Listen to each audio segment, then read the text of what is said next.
This is Girls Stop Playing, a weekly show that empowers Black women to stop playing with their potential so they can live a life that they love. I'm Coriel, your favorite homegirl, and I'm on a mission to help Black women make the money and get the honey. You can have it all as long as you're willing to work. This is the Girls Stop Playing podcast, and I'm your favorite homegirl, Coriel, here to encourage you to stop playing with your potential and start working for what you want in life and in love. You already know that I'm bringing you the information and the conversations to help you make the money and get the honey. You can have it all as long as you are willing to work. And baby, we got a working woman in the building today that is making the money, got the honey, and is helping you get your honey too. We got Crystal Jordan in the building. Your last name is not Jordan though anymore, is It's it? Jennings. Okay, let's put some respect on that. We got Crystal Jennings in the building. Hey, Hello. Crystal. Hey. I'm happy you're here. I'm so excited. It's like a long time coming. I was going to say, it's been a long time coming. So we're going to get into Dear Alpha Female, right? We're going to get into that. But Okay. who is Crystal outside of what you do professionally?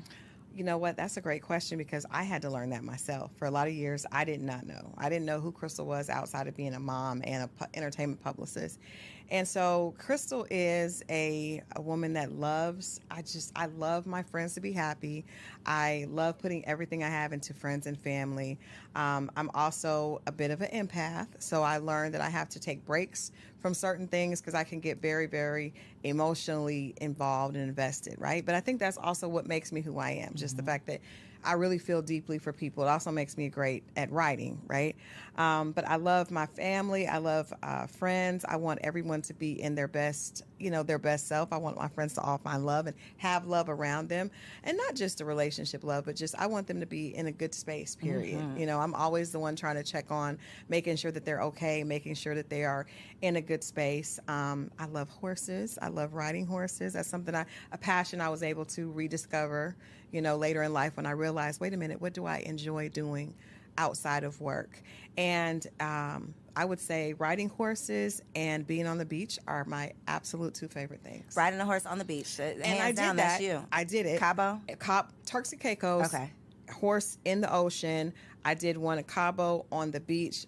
I was like, oh my God, I've maximized my pleasure. Listen, I didn't realize that Mexican horses speak Spanish, baby. That horse was not listening to. They do. That was so scary. That was a scary experience. If you don't ride, see, I have a secret. All horses speak Spanish. Really? It's weird. I just feel like So an American horse is not going to be any safer for me? no. Okay. They do, and it's funny because I had a horse that would not listen to me, and a trainer and a good friend of mine was Hispanic. And I was like, oh my God, because he said something to her and she just started listening. And I was like, but I think that they have just a way with horses that, horses respond to energy, which is a good lesson. I think I learned so much about myself through my horse. So one of the things, I think the very first thing that came out of your mouth was I had to learn who Crystal is. And having lived several lives, because I feel like we go through these seasons where in this season, 10 years ago, I was a totally different person than who I am now. What made you feel like you no longer knew who Crystal was? Well, I think myself, like a lot of women, we tend to get engrossed in caring and nurturing for others, right?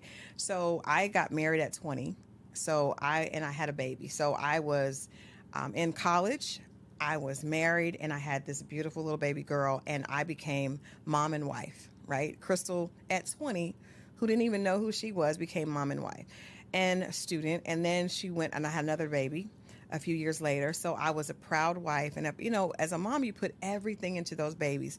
And as a wife, you put everything into that man. And so, and then eventually I started my career. Well, at 31, my marriage ended, right? So I had been married for 11 years. Actually, we were together for 13, married for 11. So all I really defined myself as was wife, mom, and career, right? And so when I lost a big part of my identity when I was no longer a wife. And I remember thinking like, wow, I can't believe that one day this person woke up and basically took away who I am, because that was how I defined myself. So I took that wife, Crystal, and I put that into work, Crystal. And so Crystal became married to her work. And I took so much pride. I took the same intensity, right? So at some point I started to burn out, and I started to have migraines. I was having migraines every day. Coincidentally, my business was doing the best it ever had. I was in a great place. I was earning more money than I actually thought that I would earn on my own with my own business. I mean, that was something that just happened accidentally. And I was like, wow, this is amazing. But I was so unfulfilled internally. And so when things looked the best on the outside, they were the worst inside because I really had no explanation of who Crystal was. Crystal got up to serve others, be it her job or her children. And she was at no point serving herself. And so that's why I said it. I think it was, like you said, 10 years after. So around 41, I had to totally figure out, like, what do I even like? What do I like to do? Who am I outside of Enchanted PR? Who you are for Or everybody my mom. else. Yeah, or being mom to Chanel and Stone. Oh, come on, Stone. I love that name. I feel like that is such a common Yeah. scenario that so many women find ourselves in, and for different reasons. I mean, I didn't have my first baby until 35, Right. and I still feel like I didn't know anything and I was not ready. So to have to make that transition at 20 before you have even had time Womanhood. to define who you are or mature or Yeah. grow into the woman who you could become, I can't imagine that. And so even if it's not becoming a mother at a young age or having a baby at a young age, it could be when you are doing so well. To your point, I'm doing so well in my career, but something just don't feel good. Like something doesn't feel right. And a lot of times it's those crossroads where we wake up or we look in the mirror and we're like, okay, wait a minute, what am I doing all this for? Right. Who am I really? What is the purpose? And so I love that you can speak to like the evolution of I recognized all of this, I learned some tough lessons, and now here I am. So I want to talk about some of these tough lessons. Okay. Because you were on the Single Wives Live we did a couple weeks ago. We're going to do it Yes. again, y'all. If you missed it, don't worry, we're going to do it again. But you talked about the fact that you were married the first time. And I don't remember exactly what you said, but what you just said right now, he took it away from me. It brought back a memory that I had in that moment of where it felt like you didn't want the marriage to end. That's what I got from Yeah. the conversation. So is Yeah. that correct? Can you Absolutely. talk to us about what that looked like? Absolutely. And I think I think it's important for us to acknowledge, a lot of times we've been taught, you know, if somebody doesn't want me or something doesn't want me, I don't want it. It's one of the 48 laws of power, right? Despise what you cannot have. But it's also not something that works for real life. It works for business and it sounds really cool, but it's also not something that works for real life. And so I was so in love in my marriage. Things weren't perfect. As we know, marriage is never perfect. But I was really, really in love, and we went through some difficult times. And as a result of us going through difficult times, my ex-husband started having an affair. And I was devastated because again, you know, when I mentioned, you asked me who I was, I'm someone that wants everything to be right for everyone, right? So I had this idea that I was going to have this perfect family, my kids, boy and a girl, dad, perfect, you know, white picket fence dog. We had everything.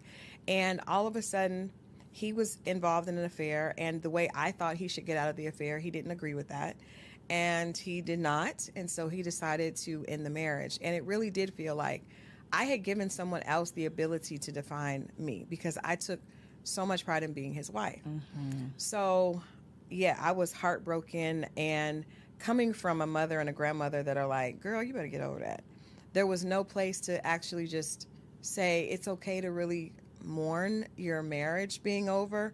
And instead of actually mourning it, I just dove into work, right? You controlled what you could control. I controlled what I could control, and I did not allow those in my. I mean, I was basically a functioning depressive in a functioning depressive state because I didn't know what to do with all this pain, and I didn't want to. I just sometimes it felt physical how much pain there was. I mean, this is 13 years. This is the love of my life. Our families are ingratiated, right? Our children don't know anything else, and all of a sudden, one day, it's like, it's over. So when you say your mom said get over it in terms of the sadness of the divorce, what was her take on the infidelity? Did she tell you to get over that too? No, just leave him and get over it. Okay, leave him and don't look back. Leave him and don't look back. And I did.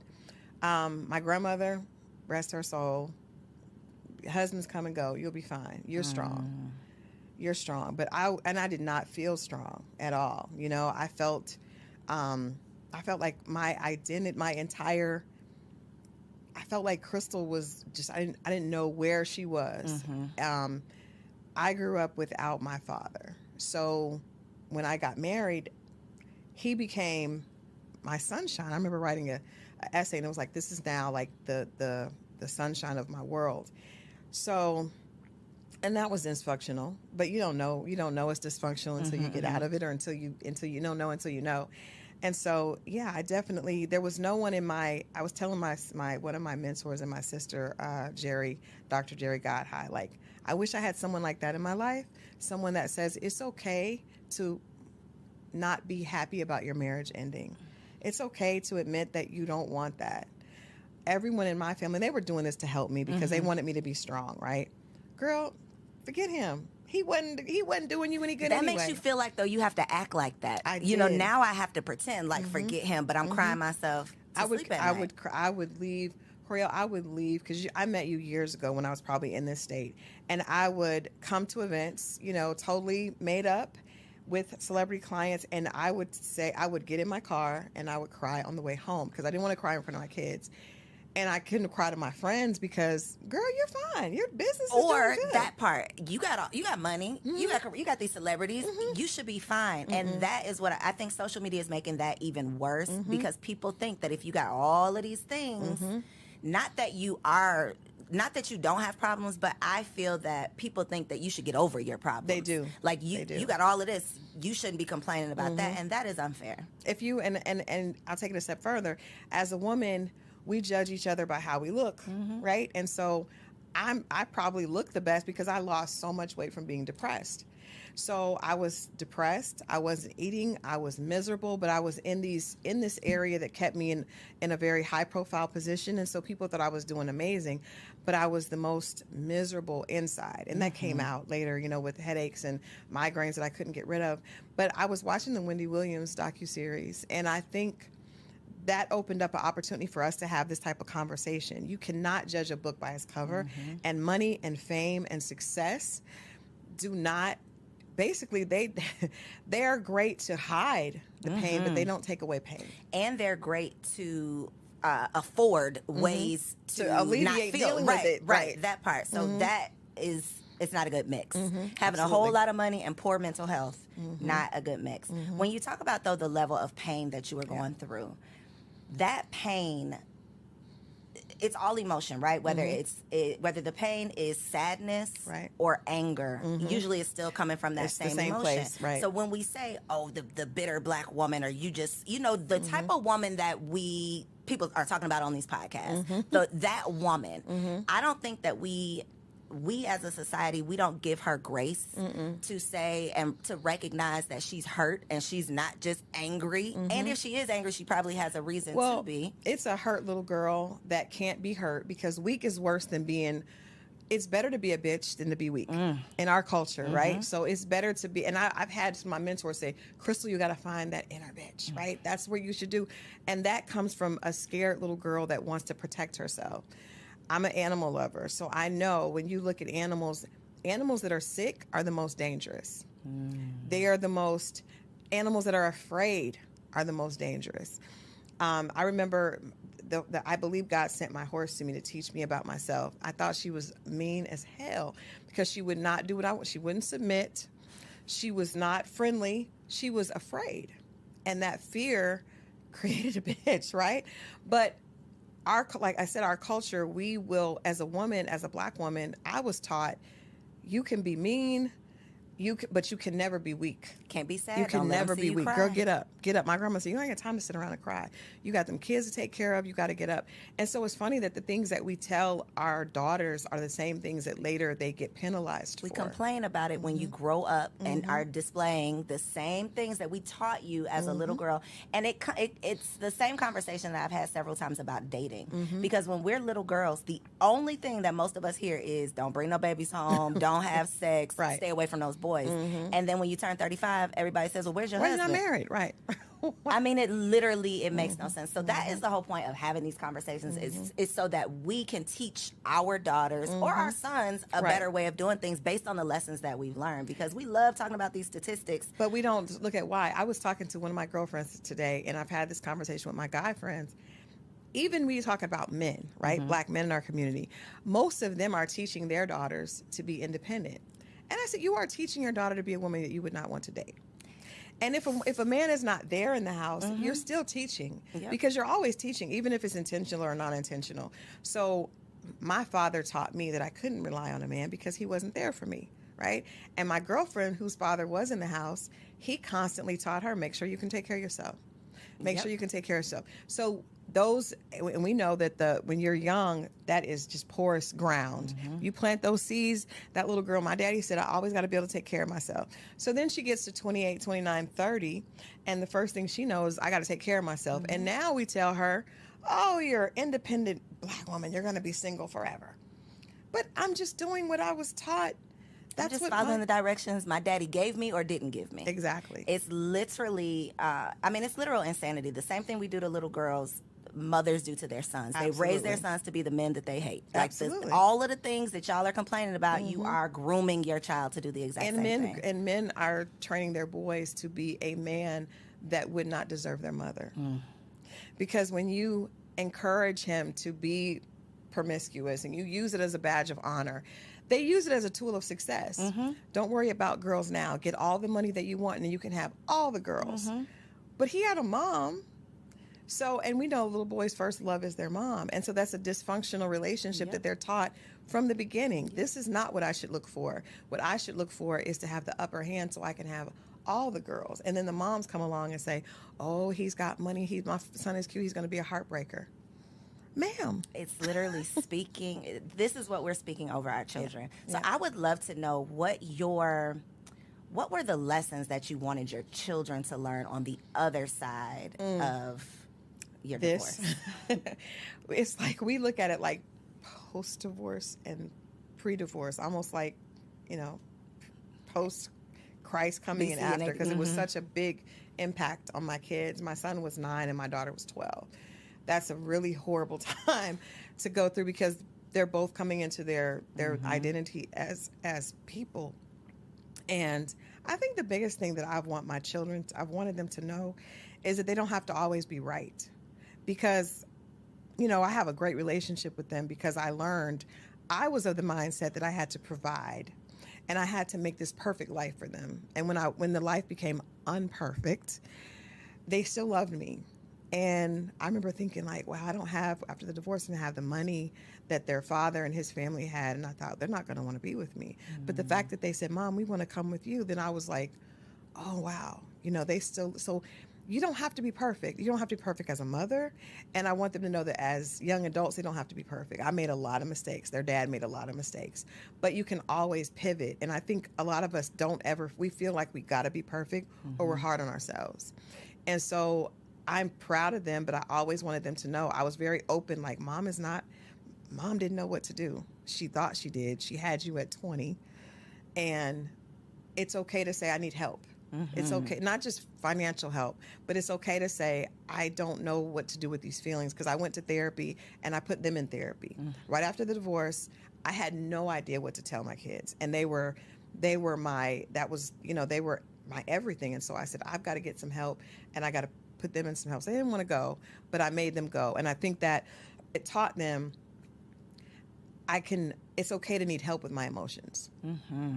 My motto is, my sons will not believe they have a strong Black mother. I am not a strong Black woman. I am, help me. I am weak. I am a damsel. Please help me. Open the door, pump the gas, whatever it is. I don't want you to think that I have it all together, because I don't want you to expect any woman you ever come across to be so strong and have it all together, and then she's weak if she's not. If she's not able to. And I think that our mothers did us a disservice. At least, I don't know about your mama, but my mama, I never saw her cry. No, she did the best. They did the best they could, but they were taught. We were taught. Our culture was taught. It all goes back. It all goes back to the root. But that's why it's so important for us to be intentional based on the lessons that we've learned, so that we're not just repeating that behavior. I was dating this guy because I had a long period of dating that was not good, and I just let's talk about it.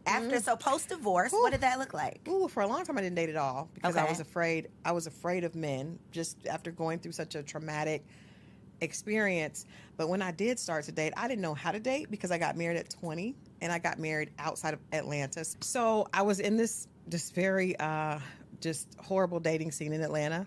And I remember going out, and what years was this? This was a mentor told me not to waste my 30s, but I did. I wasted most of my 30s. So I didn't really start dating until I was almost 40. Okay. So I got divorced at 31, 32, and all those good 30 years I wasted being sad and depressed and just hiding. Look at this camera right here and tell the ladies in their 30s this ain't the time to play around. Ladies, let me tell you something. Marie told me, girl, don't waste your 30s. And I am telling you all, do not waste your 30s. Figure out how to get healthy and figure out how to love yourself and enjoy you in your 30s. That's the biggest thing I would want to tell women. Like, don't waste that time. I look back and I'm like, girl, you was fine. You had all those good years. Yes. But, you know, God works it out. He's a good God. But I didn't start dating until I was like 37, 38, really. So look at all the good time. However, but it wasn't too late, baby. It wasn't too late. So the husband came later, but first some very horrible experiences and then some good experiences. Okay. So, but I remember in particular going out with this guy, and I was working to the point where, because I work, you know, that's just what I define myself as. And I would work, and then I had the kids, and then he expected me to like do all the house stuff as well. And I was like, we're not even married yet. Like, you know, I don't live with you. And he said, well, my mom did it. And I was like, wow, that's the first time I realized that we are teaching our sons incorrectly, right? Mm-hmm. Because my son, now that's one of the reasons I tell my son, mommy didn't have it all together. Because I don't ever want him to expect a woman to be his workhorse. Can I say that again? Like, I don't ever want my son to expect his woman to be the workhorse, because I wasn't that way by choice. It happened. My mother wasn't that way by choice. My grandmother wasn't that way by choice. But this man said to me, well, you can do it all because my mom did it. Now, what does that look like when y'all aren't living together? That looked like we needed to be apart. But did he think you was going to come clean his house? Or like, what did he thought, because that's what he thought. He thought a woman's purpose was to make sure that's that every level right there. Oh, It was. I had never had someone articulate that to me, but I appreciate him for sharing that with me, because I understand that it was because he saw his mother. Mm-hmm. That's all he knew. In dysfunction, right?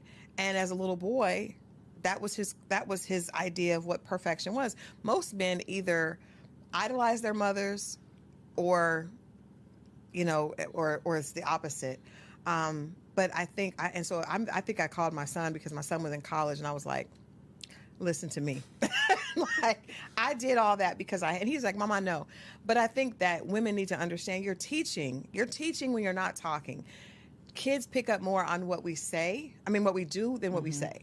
So he had been taught that a woman does not need a break. She is able to work, you know, until she's bone tired, and then come home and clean, and then come home and then do some other porn. And then throw it back in the middle of the night.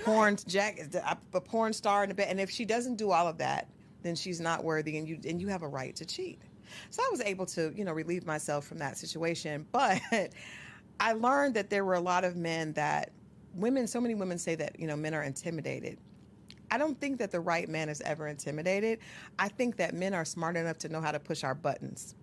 So when you have a situation, because women, we tell, especially when you want to find love, you meet a man and you tell him everything you want, because you're hoping that he's going to step up to that, and he's listening to everything you said. Mm-hmm. And if he sees you as a wife, he will act accordingly. And if he doesn't, then he's going to play games, and you've given him the playbook. Mm-hmm. So he knows that you probably are an overachiever. For us, you know, what I define as alpha females that are overachievers, and he'll give you some more things to do. Mm-hmm. And I had a girlfriend that was an OBGYN, amazing, had her own practice, and she's like, well, I'm trying to learn, I'm trying to have a threesome. And I was like, do you want to have a threesome? No, but he says if I don't, he'll leave. He tapped into the fact that you are a perfectionist, and you want to show up and do well in everything that you do. This beautiful sister was trying to go to the sex club. She was doing all this stuff, and I was like, girl, you are a whole OBGYN. That you are a man. She's like, but he wants a woman that's doing this. She was leaving the practice to go and make sure she cooked. Girl, what happened with these people? Are they still together? No. Did she have a threesome? No, she didn't have a threesome. No, but what I'm telling you is, it sounds crazy, but in the minute, because you got to realize, especially right now, the season is ripe for everyone is dumping on career women, right? It's fun. Mm-hmm. Oh, well, you think you're all that because you have that degree, but what about what do you do in the kitchen? What do you do in the bedroom? And so those of us that are overachiever, well, I can do it all. Girl, sit down. Please. He's not the one for you. He's not the one Wow. for you, because the one that sees you as his queen and as his wife, he will not be looking to play with you and make you do more for him. He will be looking at how he can make life easier on you. That part. And that's when we talk about, how God is good and he comes around. If you just wait and then you do what you're supposed to, you do That your part, work. that part. You must wait wait. and do the work. You Because must I've wait. talked to therapists and relationship coaches who talk about the fact that they get clients who haven't dated. They've been single for a decade. But you Oh. have done zero You've work. done no work. You've done no work. So a decade later, you're going to still be in the making the same- same bad decisions. That part. Thank you for saying that. Because I told my goddaughter this weekend, I said, one of the things I would do differently, because I didn't date for probably about 6 years. But when I started, I was emotionally very immature, because I was still, actually, not only was I 6 years behind, but I hadn't been in a relationship that was outside of my marriage. I didn't date since 20. You were a teen, So I went basically. back, and I was an idiot out here because I didn't know. I didn't know. And so it's important that you do the work, and it's important that you don't avoid dating because of fear. Because if you do, then when you start, that same fear is going to be there, and you're going to run from it, or you're going to make decisions out of desperation Yep. or out of fear, and those are always the wrong decision. But it's interesting that when you find the man that sees you have to find the man that sees you as his wife, not the man that you Think is had gonna be wanted your to husband. see as your husband, because that we have some of those. But it's really important that he sees you that way, and then you will be able to tell the way he treats you, the way because There's it's no totally question. different. There is literally no question. And it sounds, until you have experienced it, it sounds like, oh, they just saying, it's like that when you know, it sounds like, okay, that sounds real good. But the way that you are treated, like being loved properly, Right. it is like a totally different experience. And it will make you say, what the hell was that? What was I doing? What was I doing and why? Like, what was wrong with me? But a lot of it is how you treat yourself. And so for me, when I was dating before, I wasn't treating myself well.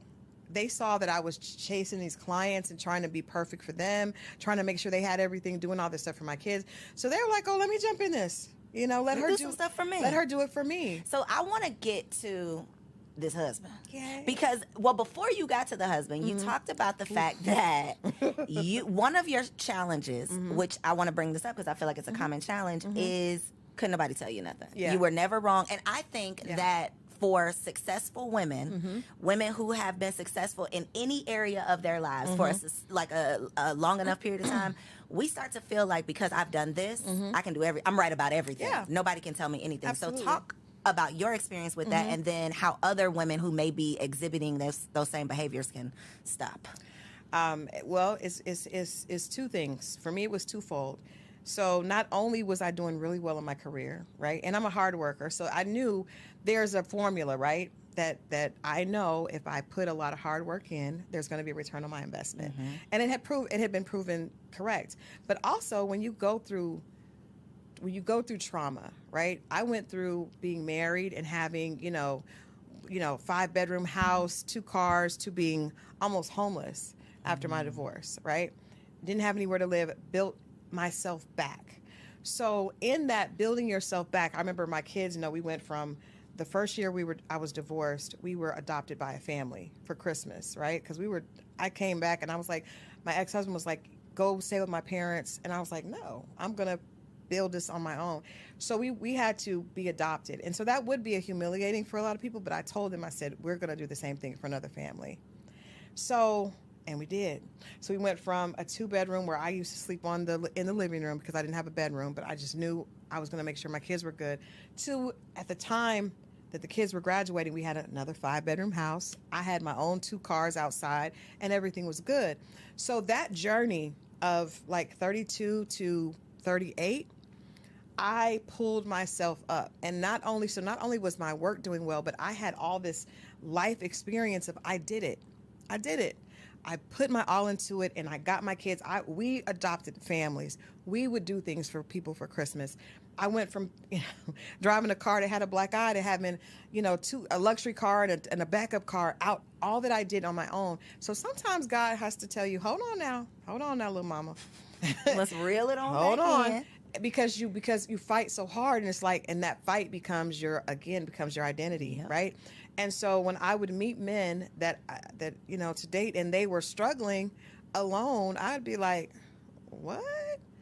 I have 2 kids, was left for dead, and I've managed to be in this beautiful home. I'm not listening to you. And even when I would hear other things, because a lot of that it wasn't necessarily from the fact, I knew that I was always really, really good at what I did, but it was also the fact that I was able to come from the mud. I knew what it was like to cry every day, to sleep in the living room, and my kids not to have the bedroom suits that they had before, to go from that to that. So that created an arrogance and an ego that was, again, to hide that sadness, but it was, I'm not going back there. Mm-hmm. One of my favorite movies is racially incorrect, but it was Gone with the Wind. And there's a scene where Scarlett says, "I'll never, as God is my witness, I'll never be hungry again." That was me. As God is my witness, I'm not going back to that. And nobody can. Before, I was married, and that's how I ended up in that situation. Now I'm in control. Crystal's in control. So when Crystal's in control, you can't tell me what to do, because look what I've done. So that created. You can't tell me what to do. Ooh. That is the attitude. And how can you tell me when you haven't done it? So, and I also have around me a very amazing, brilliant group of female friends, right? And a lot of us have the same energy, because they're really hard workers, right? And so you have people that have beat statistics and have been able to say, oh, I was told, I remember when I got pregnant in college, my guidance counselor said, drop out. Drop out? No, I'm going to graduate. I'm going to graduate on time. I'm going to do this, this, and this. When I got divorced, go home. Go stay with my parent. No. So that creates a belief in yourself, which is good, right? But it also has the other side of that is it was very hard for anyone to tell me anything. And the people that are around me that I probably did respect weren't going to tell me, because they were of the same ilk, right? So they felt like, girl, he's, But I would always look at men that didn't have, and I would feel like, well, why would I ever listen to you? Because you haven't been able to do what I have, and you have far less obstacles to get over. And that was the wrong attitude to an extent. But me going on, Iyanla Fix My Life, and I really did not expect her to, I'm a publicist, so I'm like, I'm not going to do anything that puts me in a bad light. That was not my intent. Did you have a choice? I did. I said no at first, but then a good friend of mine was like, I think we need help. But we thought that it was help in the fact of understanding why these men weren't. Right. You didn't think it was. No. She was going to get on you. At no point did I think that. No. Until I got in the middle of it, and it was too late. You here now. What was your big lesson that you took away? Ooh. First of all, I think that I'm smart enough to listen to someone that makes sense, right? So the things that Miss Iyanla Vanzant were saying, they were very, very raw, but it was also a woman that I respected, and that I knew she wasn't lying, because it was true. What she was pointing out to me was true. So I learned that the very characteristics that it took for me to create this impenetrable woman were also the things that were holding me back from finding love. And that was my big lesson. Like, okay, you did this, and this got you where you needed to be, but this also created some very negative, behavior that you have to fix. You cannot just get here and be like, ta-da, I'm done. Well, he gonna have to come to where I'm at. Well, no, ma'am, that's not how that works. And all this has been built out of fear and pain. So now we got to deconstruct that. Crystal's still going to be hardworking, right? Crystal's still going to be smart, but Crystal doesn't have to be afraid of being hurt. Crystal doesn't have to live in desperation and basically being afraid that she can be reduced to that broken woman that she was before. That is a very tough thing to get over, because we build up the walls, and then those walls keep out the very thing that we desire. And then you meet someone who has the potential to love you properly, and then you still can't accept it. You still can't accept them. So what did it look like when you actually met your husband? Well, I would say to that, this is very sad, because I would say, like, it's unfair that you would get shot and be laying on the floor bleeding, and would be responsible for getting up and cleaning up your own blood and putting yourself through rehab. But life is not fair, and that is unfortunately how it goes. So whatever you're in pain and you're hurting over, it's your job to fix yourself. Physician, heal thyself, right? And so it it looked like, thank God he sent me a man that had a lot of patience and that was able to see through that, right? But I had done a lot of work on trying to realize that the things that I was holding dear were things that I was afraid of. So I had built all these things that I wanted in a partner that really had nothing to do with being loved correctly. Like, I had a very long list. And on that list were some things that made sense. And then on that list were some other things that did not make sense. And so I had to, when I met my husband now, he didn't meet some of the things that were on my list, but I was thankfully bright enough to pay attention to his actions. And his actions were, I literally did not think a man like this existed. I really didn't. And I had heard it, and I could believe it from my friends. I remember seeing, some people, different people online going through things. I could believe it for my girlfriends. But not me. But I just, because you don't know what I've been through. Like, all that time of fighting, it does something to your self-esteem, and this is another thing. I was loving myself with conditions. What does that look like? So I would be hard on myself, really, really hard on myself if I didn't have what I wanted. So I've always been a perfectionist. I always was like that. So I was the kid in class that was angry if they got a 95. I wanted 100. I was always like that. So when I was, single, I wanted to make sure that I had this for my kids. So I would work extra amount. I would put myself through things, and I would never tell myself, Crystal, you are good as you are. It was like, no, girl, you need to do this. You need to get on it. You need to look, you 20 pounds overweight. That's not acceptable. And I was hard on myself. I was mean to myself. And that did push me forward. So let's be honest.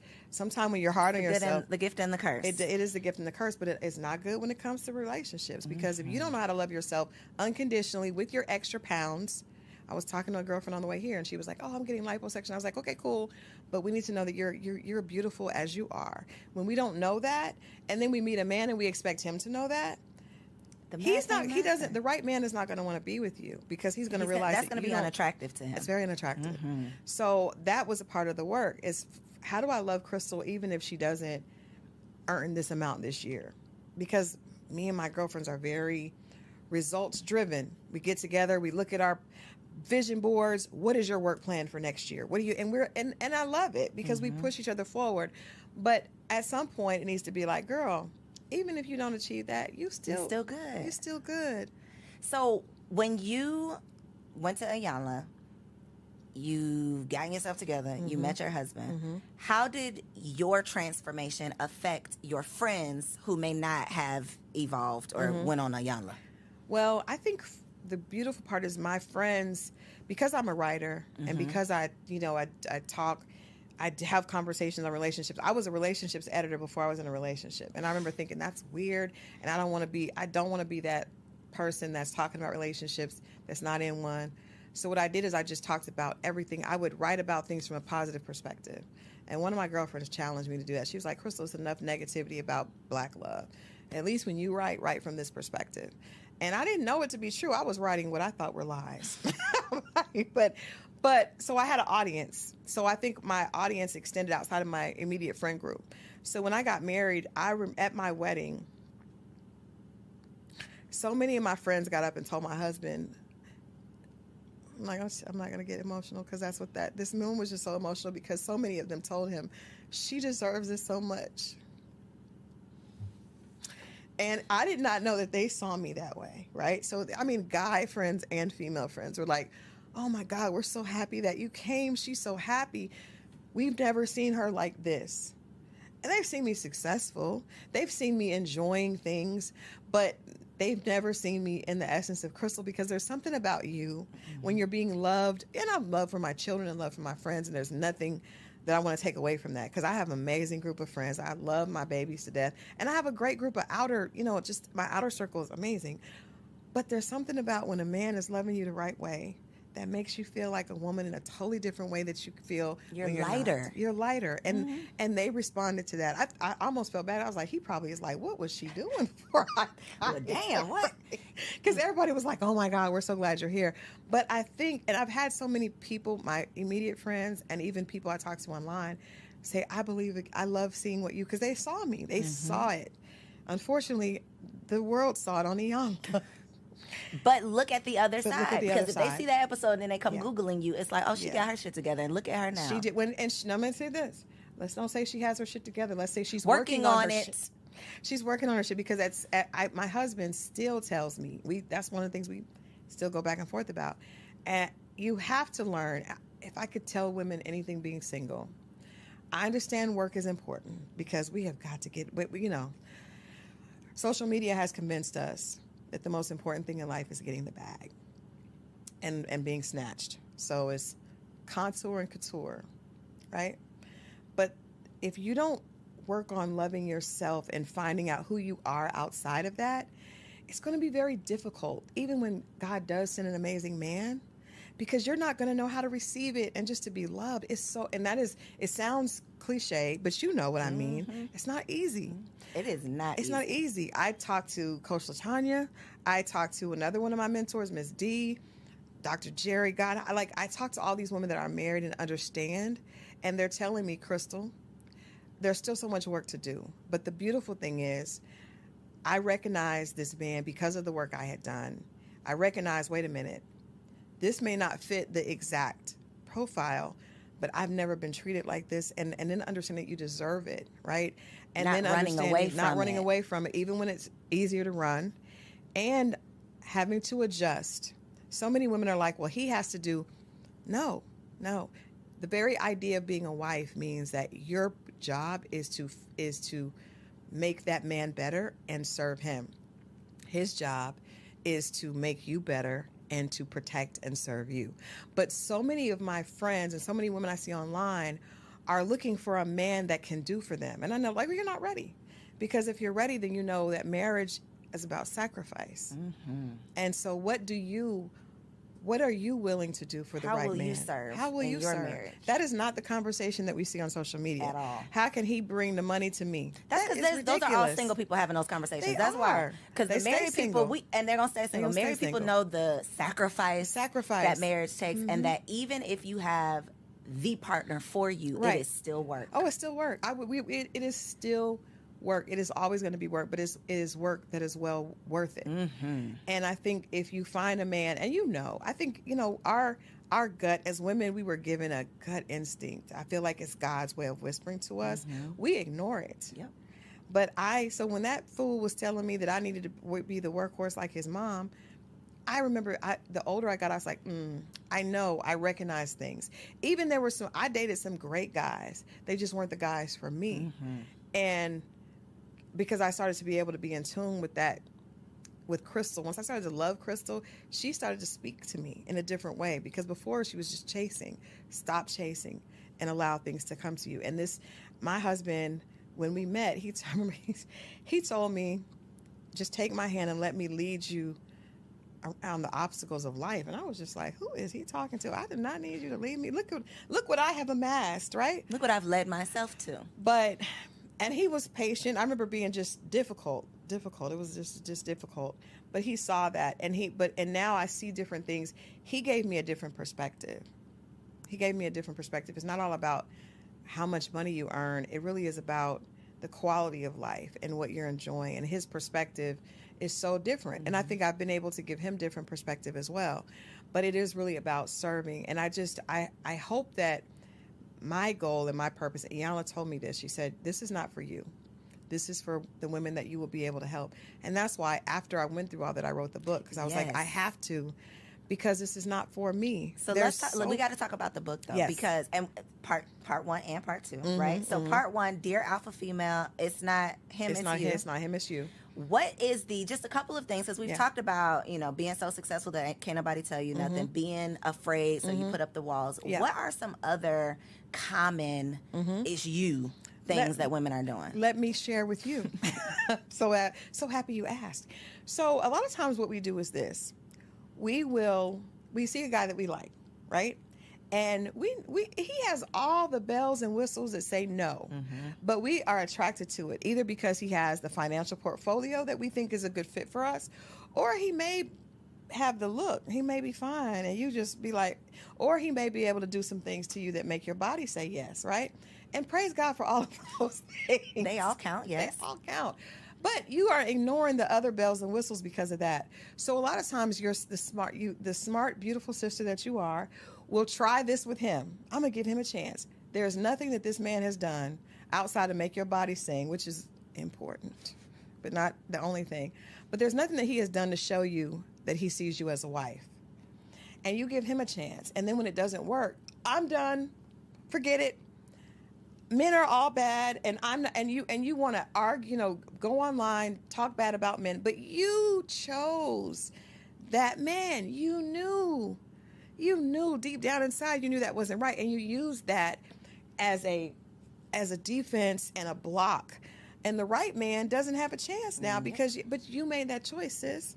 So in the book we talk about, I've talked to girlfriends. We're just gonna be honest. That man is married. Okay, he's separated, but he's married. That's not your husband. But you can give me 8 million reasons, and that's fine. But then when that doesn't work, you're going to use that pain and say, well, this is what was done to me. I was hurt. Well, you hurt yourself. Yep. You hurt yourself. The lack of accountability.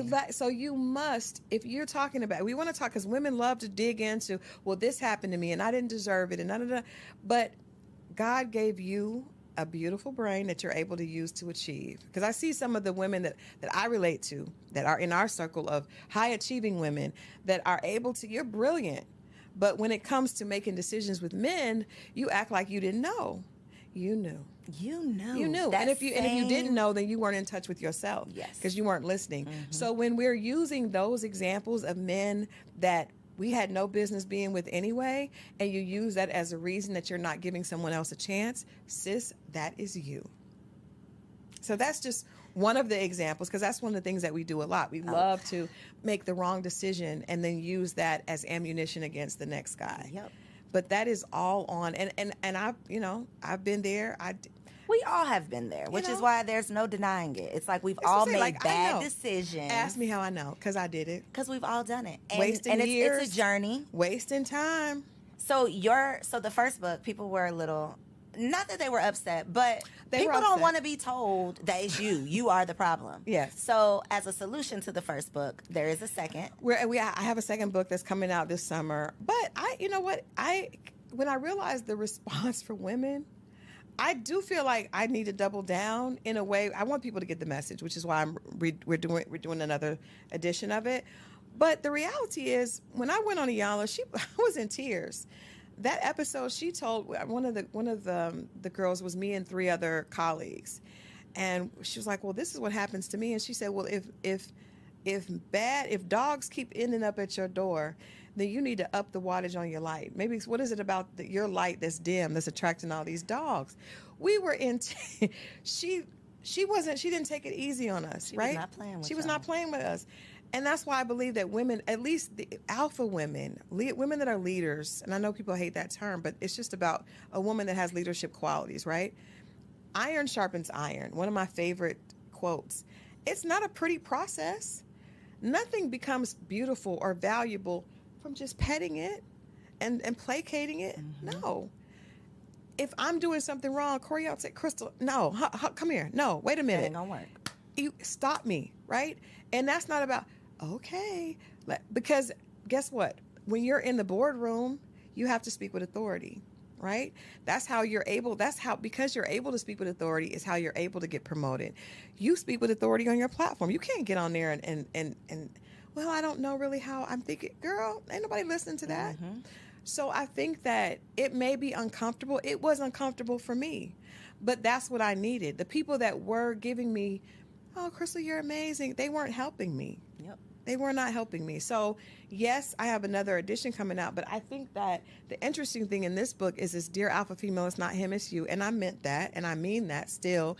But it's an interactive devotional designed to help you attract the love that you deserve. And nobody picks up on the fact that I'm saying you deserve love.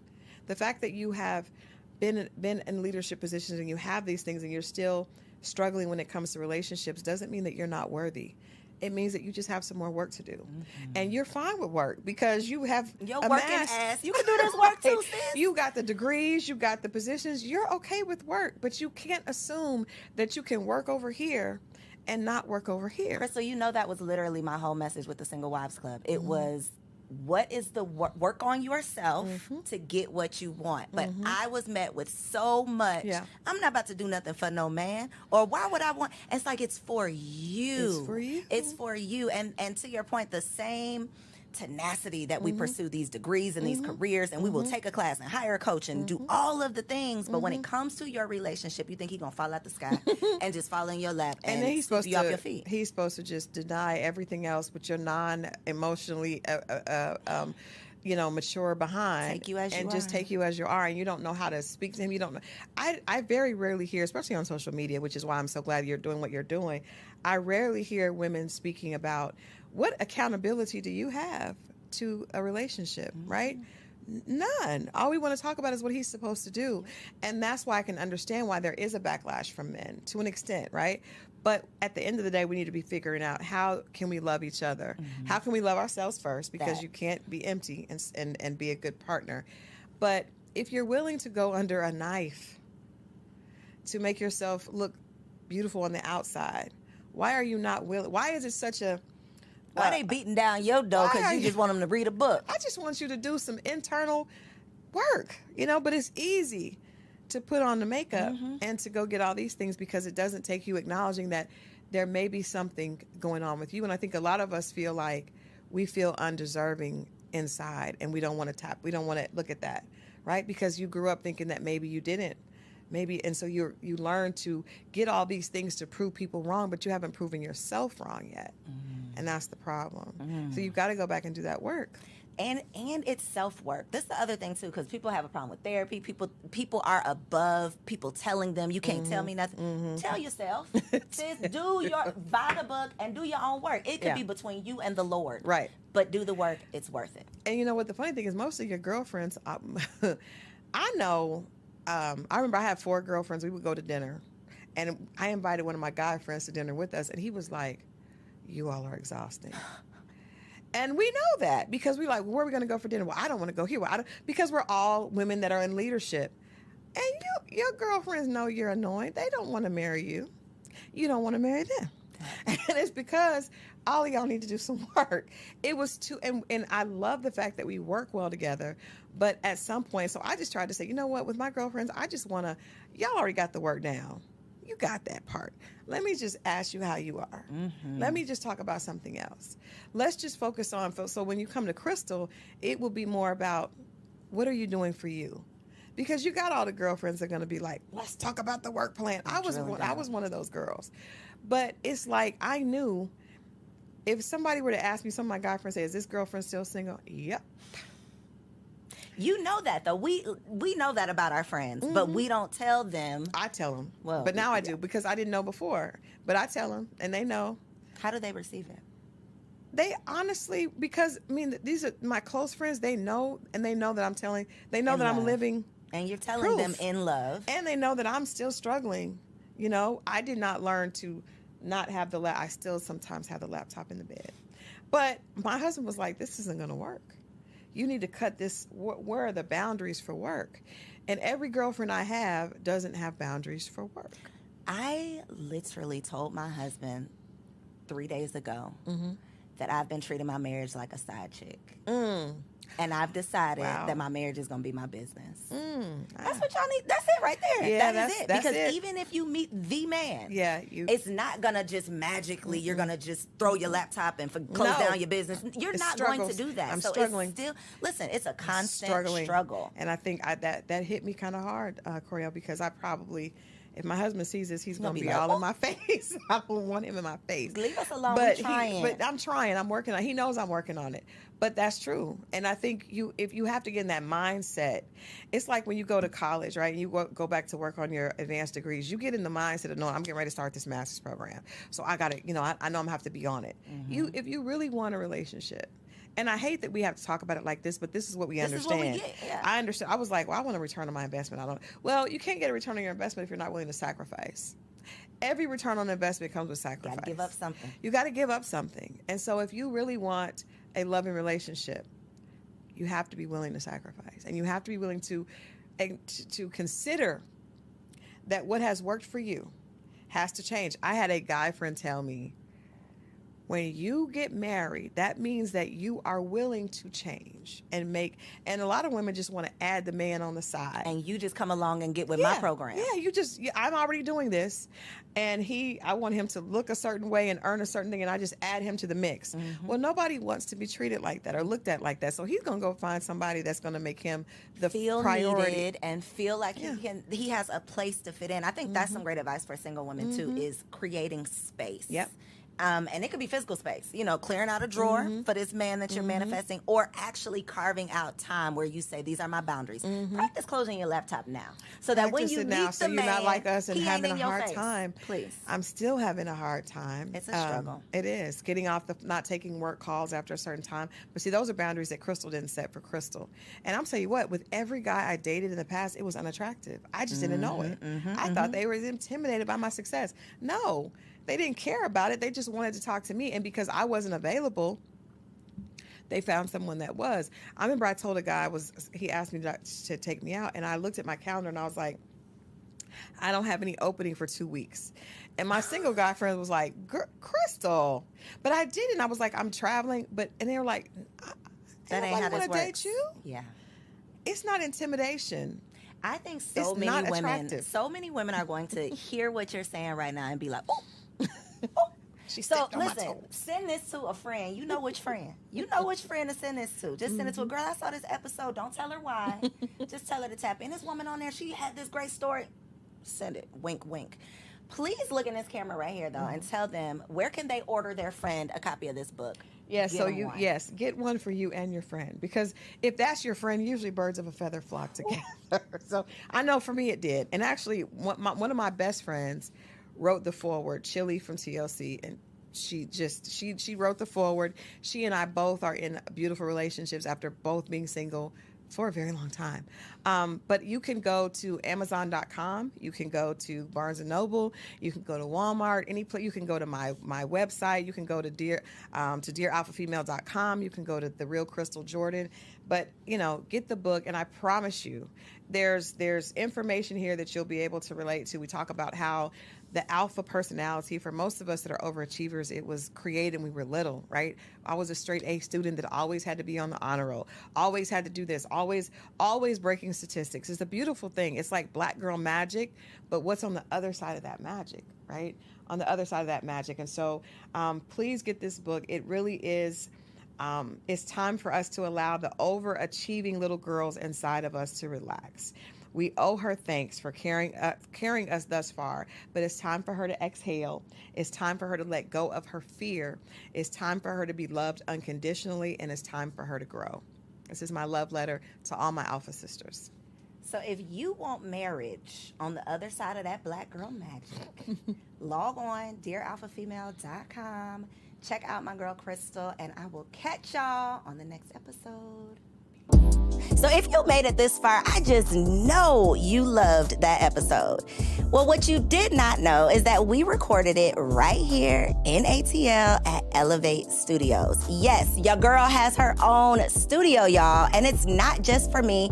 I'm opening it up for you too. So if you have a podcast, if you are a vlogger, a YouTuber, or a content creator, and you are looking for a professional studio to record your content, or you want to hire me and my team to fully produce your content, make sure you check out the show notes below or log on to elevateagency.com.